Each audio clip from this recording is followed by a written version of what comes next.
Good morning. Someone once asked, what is the difference between the word finished and completed? And they answered that if you marry the right person, you're complete. But if you marry the wrong person, you're finished. All human beings have a choice to either complete things or finish things off.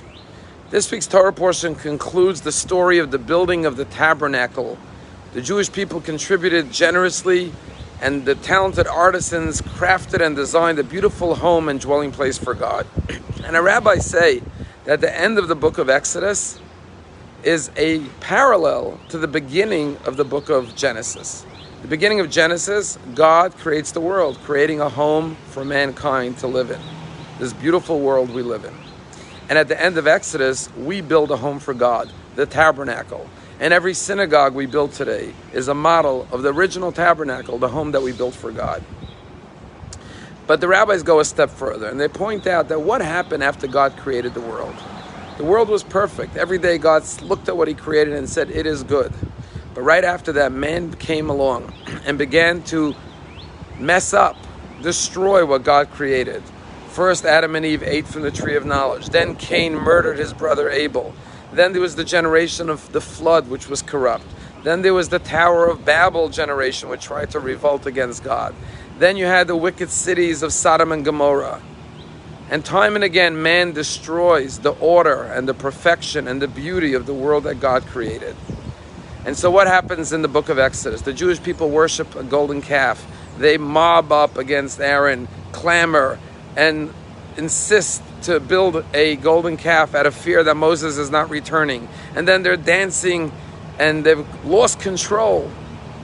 And God says, okay, just like you took the order of the world and turned it into chaos, now you could take the chaos of the golden calf and turn it into order by working together as a community and donating your resources and building a beautiful home for God. And that's why there is so much precision in the building of the tabernacle, to show that the Jews were able to transform the chaos into order. As Rabbi Nachman of Breslov famously said, if you believe that you have the power to destroy, you must also believe that you have the power to repair. All we have to do is look what's happening in Ukraine, where an evil man is destroying the order of a country, not just destroying property and turning lives upside down, but killing innocent people, his own soldiers, as well as innocent Ukrainians. That's the power of man to destroy.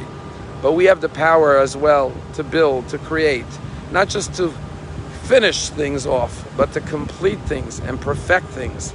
And that's why today at 12 o'clock, I ask you to join the Zoom as we get a live report from a rabbi in Ukraine to learn how we can help repair the destruction that's being caused by the Russian army. There's a story told in the book called Chicken Soup for the Soul about a high school kid by the name of Kyle, who was walking home on Friday with all of his books. And this kid across the street sees him on a Friday thinking, why is he taking all his books home for the weekend?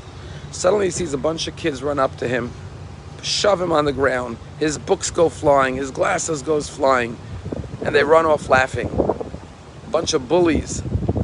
He goes over, he sees this kid's a little bit of a nerd, helps him get up, says those kids are a bunch of idiots, don't pay attention to them. He finds his glasses, and the kid smiles that somebody came to his help.